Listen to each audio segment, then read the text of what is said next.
Oh, I think it's appropriate for us today to start out by recognizing the one fatality that we had, Miss Olivia King. And so I ask that you remember the King family in your prayers. I want to give you an update on the victims. We received information earlier and we were able to confirm that we have the number of shot is 15 now. They're in stable condition. Thankfully, our prayers were answered. We didn't lose anybody overnight. There's still some people that are battling, so continue to pray for them as well. Tell you just some real quick things about the shooter. I'm not going to give you his name today. I'm not giving him notoriety in this platform, but Major David Townsend will provide anybody that wants his name shortly after this briefing, okay? So we're just not going to do it in this venue. One of the other things that some of you have asked me about is, was he an employee? He was a third-party vendor for Kroger. So with that, I wanted to just update you on where we are in the investigation, what has taken place since our last news conference. If you remember yesterday when we talked, we had two active situations that were going on. And you remember the vehicle that we talked about. We had EOD teams from ATF, Sheriff's Bomb Squad, MPD, and they made sure that there were no explosives associated with that, and a package that was actually a backpack that was on the shooter, and there were no explosives involved in this. The next thing that we had going last night was CPD detectives, Sheriff SWAT, FBI evidence response team executed a search warrant at 885 Federal Ridge Road, number 102. Right now, the evidence that was taken from that location is being processed to include all electronic evidence. Today, we're continuing processing the scene behind us. It's going on. This should go probably late afternoon, maybe even into the evening hours. And so we're very thankful for our partners that's been here to help us. Thankful for our community, too. I hope you all saw the number of people in this community that showed up to support yesterday. Whether it was local pastors praying, restaurant owners providing food, it is much appreciated. One of the things that I've talked to several people about is, yes, this is a terrible tragedy, but there is so many things that did go well yesterday that prevented additional loss of life. There's a couple things that I want to highlight in particular. One is, as we entered that building, and it was very obvious that the employees and even the customers knew what to do. There was run, hide, fight. They secured themselves. I told you yesterday, we removed people from freezers, closets, hiding between pallets of groceries. But they did what they had to do until we could get in there to help them. The second thing I want to highlight in that is that there was no delay in getting medical attention to them. I've been doing this for 34 years, and this is the first time in my career that I have seen firemen wearing ballistic helmets in vests. Now, I told you yesterday that we did a training exercise. That was June the 4th. That was Germantown, MPD, Sheriff's Office, Collierville, law enforcement, but also Collierville Fire was integrated into that, and there's no doubt in my mind that that training served us well yesterday. So I want to commend Chief Billings and his team. I think that's where I'm going to leave it now. We'll open it up for questions. Anybody behind me that I've listed is available for questions, so we'll start out there. Yes, sir, Daryl. Daryl, we're getting a clearer picture of what's occurred, but I'm not ready to release that yet. We need to go through and make sure that, again, just as I said yesterday, we want to make sure that we dot the I's and cross the T's in this, and as soon as we're able, we will release the information we have. Chief, there were Davidson County tags on that suspect car. What's the connection of? That's part of the investigation. We'll confirm some information on that a little bit later. Chief, was the individual fired from his job? I don't have that information at this point. That's something that we probably can refer back to Kroger, but we'll try to get you that information. Some of the employees here are saying that he was disgruntled employee that was walked out earlier in the day yesterday. Can you confirm that? No, I'm not in a position where I'm going to confirm that. We're continuing on with the investigation. Yes, sir. Chief, you look ahead. What's next for you all today and the days ahead in this investigation? Well, for us, it's to continue this scene and take our time to make sure that we do it right. And then for me and our team at CPD is to make sure that we get them the emotional support that's coming through critical stress debriefings and our assistance from partners across the state. What will happen is officers that have been involved in similar incidents will come here. They will be able to talk it out with our officers, kind of let them know some of the emotional impacts that they're going to see over the coming weeks. And so we're going to make sure our team gets the help that they need. Chief, can you talk to Yes. us about the first responders that quickly jumped into action, and are there any that may be available to speak with us? We can make some available for you. When you talk about first responders, you can just about look at any blue uniform that's out here. From the command staff members, at the moment that went out, our sole priority was neutralizing any potential threat and putting ourselves between the subject and any potential victims. And so we were in a command staff meeting, and the way it worked out, based on information that was coming from the scene, our command staff was some of the first coming in the front of the building. We had officers coming in from the back. But at that moment, it's all about stopping the threat. Chief, are you I know you obviously you don't want to talk about the shooter, but can you talk about the weapon you used? I know you have ATF on the scene. You want to talk about any of that at all? I do not at this point. We are still going through. That's part of the investigation, and we will release that in the coming weeks. But right now, it's not the time. We're less than 24 hours. Do you know if it's legally purchased yet, the weapon, or? We'll talk about that here in the coming weeks. Chief, you said 15 have been shot. Does that include Mrs. King as well as part Yes. of that 15? Yes. Chief, more on the motive. Do you know if these were random selection or because from what we've been hearing from the people who work inside of here about a disgruntled employee? Well, I mean, that's definitely an avenue that we're looking at. But now we don't want to speculate. I don't want to tell you something today and then have to come back to you tomorrow and tell you that we didn't get it right. So if you'll bear with me, we'll at some point we'll make that information available. Chief, you talk about the emotional state of your officers, firefighters. I mean, I think I can speak for all of them. We have broken hearts. Nobody wants to go into that scene, I can promise you. And so, you do what you have to do. And we talked about this yesterday. I mean, there were bloody people running out of that building, and there was not one blue uniform that hesitated. I mean, from the bottom all the way up, we're in there trying to help. Chief, So- At what point did the shooter take his own life? Well, it wasn't too long. I mean, it was as we were pulling up to the scene. To my knowledge, it happened really quickly. And if you look at historically, usually that's what happened is as law enforcement's making the scene in many of these cases, that usually is when the shooter will take their life. So that's what we believe happened yesterday. It was really quick. Hold up just a second. You had a chance to watch the video on the inside of the store. I have not had the chance to watch the video. Okay. Can you tell us about how long the ordeal was? You said it was very quick. What's very quick? I told you yesterday that our first call on the radio was 4 minutes later. I found out after the briefing that one of our cars was flagged down in the parking lot by a citizen who said there's shooting going on at Kroger. And he pulled into the lot, was trying to find what was going on. He didn't know if it was in the parking lot or where it was. He was actually in this parking lot as soon as the call went out, and then immediately cars began coming into the area. But it was over in a matter of minutes. I mean, probably a couple of minutes, I would say, from the time that our first car started getting here. Sirens were coming, and that's when we believed that he took his own life. Chief, did the officer engage the suspect? You saw the broken glass. No. Chief, do you have any information on those 15 victims that you have, demographics, sex, age? What I can tell you about the victims that we know, and this was one of the questions that came up yesterday, is that we had 10 of those were employees of Kroger, and 5 of them were customers.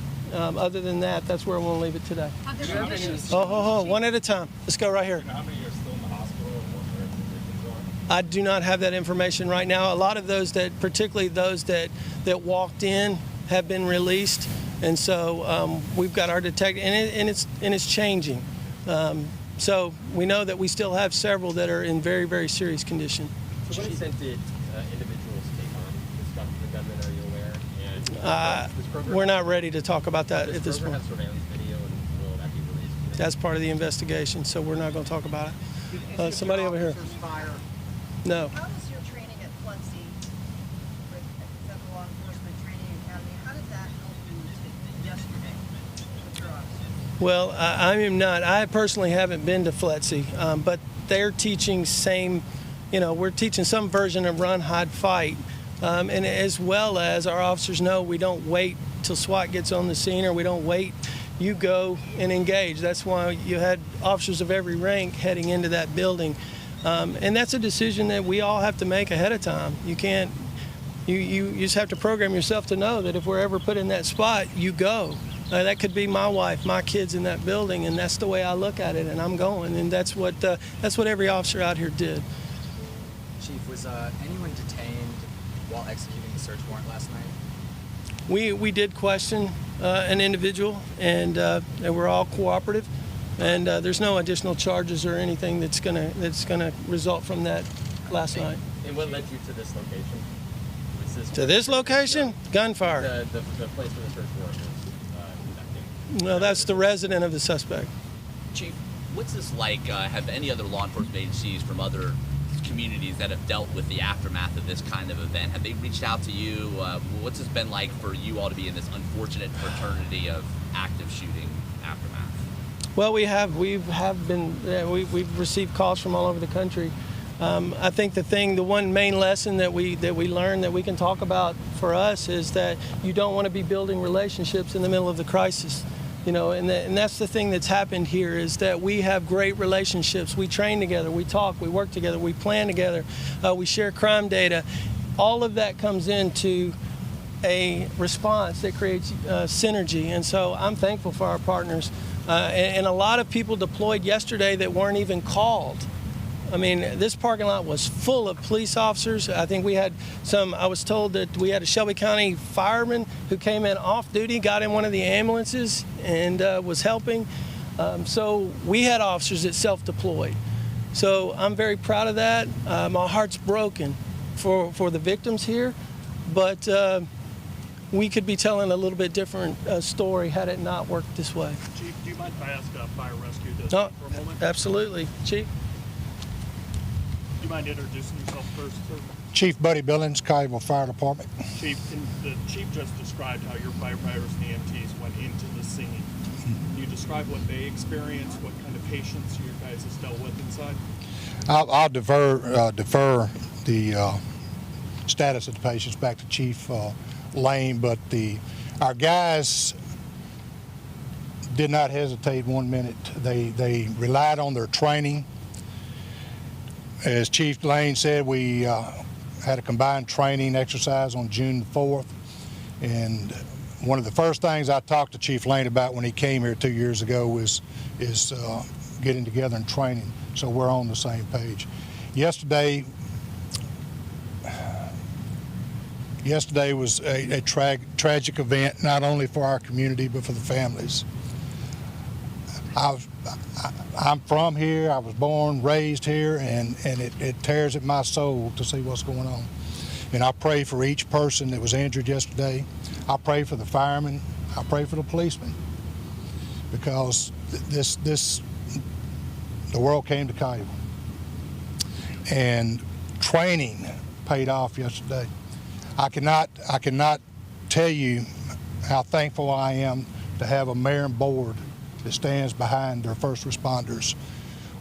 We purchased our ballistic gear 3 years ago to date, October 3 years ago, and they didn't hesitate when I approached them that we wanted to prepare for such an event. Is it your opinion, sir, that training, that equipment Yes. saved lives? Yes. The guys yesterday, because of the training, the equipment furnished to us, they saved lives. We got in quick and got out quick. And I can't say more than that. Sir, what's it like for your fire department dealing with the aftermath of this? Just like Chief Lane was saying, you never know when this kind of active shooting situation can come to a community. How is your department kind of hanging on, getting through what happened yesterday? Well, I can tell you everyone's in a fog right now. They are hanging in. We visited with each guy that was on the scene yesterday. They're all doing good right now. We do have our critical instant stress debriefing teams coming, as well as Chief Lane had already reported.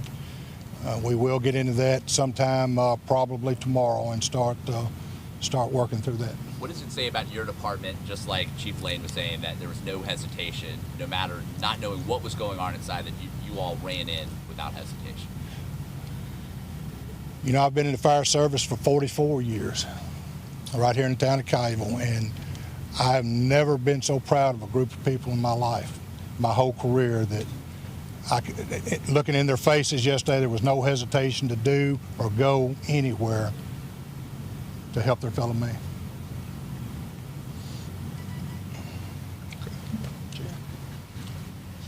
Yes. There are reports of a search in Antioch last night. Can you confirm if that's related to? I cannot. Chief, at some point, likely employees and neighbors are going to return to this store. Right. What's that going to be like? Will this place ever be the same? You know, obviously, it's it probably won't. This is always going to be in the back of everyone's mind. But what I encourage people to do, don't live in a state of fear. I say be alert, be vigilant.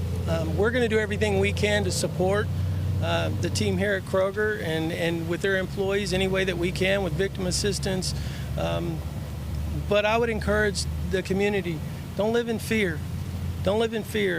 This stuff, it's a tragedy, but we have to move on. We can't let them win. And so, how do we do that? We prepare ourselves, have a plan. We know run, hide, fight is the simplest thing. Always take it back to when I was little, and the fire guy showed up and said, "Hey, if you ever catch on fire, stop, drop, and roll." I promise you, today, if that happens, I'm going to stop, drop, and roll. So if we take that run, hide, fight, don't live in fear, but say, if I go somewhere, know where my exits are so that I can get out if something were to happen, and just plan, make a real quick plan in advance so that if something like this occurs, you're not trying to build it in the middle when you're stressed to the max. We already know. We know where we're going. How can you say don't live in fear when we're constantly seeing situations like this one pop up? There was another one at a supermarket in Colorado just 6 months ago. Well, it's difficult, and I'm definitely not making light of it. I'm saying it's a choice, and I'm asking people to do that. And another thing that we can do as a community, most of the time, and I'm not saying in this instance because we don't have any information on that, but most of the time these type of events are planned, and somebody talks to somebody. That's the time. I can't tell you how many times we get there, and it's more than once a year, where we get calls of potential things like this, where we follow it through. We follow everyone through, no matter how minor it seems, to make sure. So we'll never know how many we prevented by doing that. So people have to get involved, provide information, help. It's a whole community approach to public safety, and we're blessed here. That's what we have received is support, and our community does help us. And yes. Does the shooter have any past criminal history, or is there any biographical data that you can give to us about the shooter? I don't have that available. As far as criminal history, there is some I don't want to say minor charges. There were some, I believe there were misdemeanor arrests, but nothing for violence or anything like that. Based off what you just said, would you say this was planned, or was this like a crime of passion, like did this happen?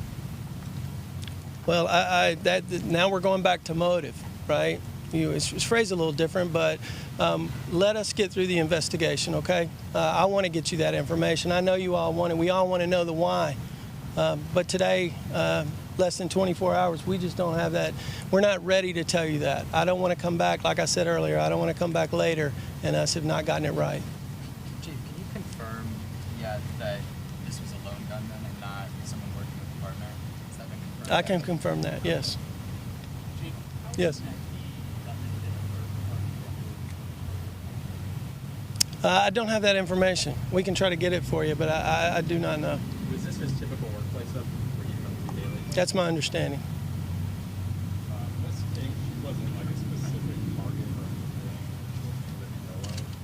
Again, we're looking into every angle.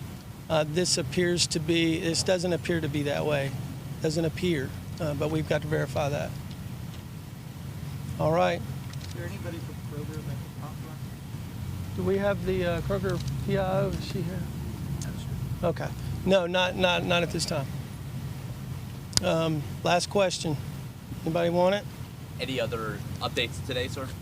Do we plan any other media updates today? If we have any new developments that come up that changes our posture here, we will reach out.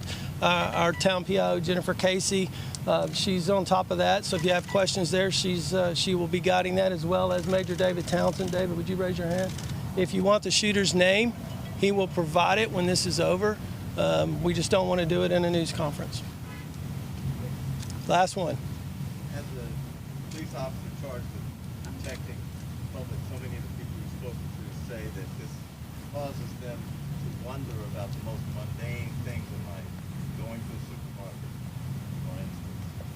As someone whose job it is to try and protect the public, what do you have to say to people who are thinking about their daily tasks in a different way as a result of this? Just what we talked about earlier. Remain vigilant. If you want to receive the training, active shooter training, if you're a business owner, you're a citizen of the town, you contact the Collierville Police Department, and we will do everything we can to get you that training. That's the main thing, is to understand how to plan and prepare yourself for this. We hope that these things don't happen. And I said this yesterday. I had a former chief of mine that he would say, we hope it doesn't happen, but hope's not a plan. And so we need to, and that's what you saw. The plans played out, preparation leading up to this response. Do you know how many rounds were fired? Yeah, we're not going to talk about that. All right, that's it. Thank you all.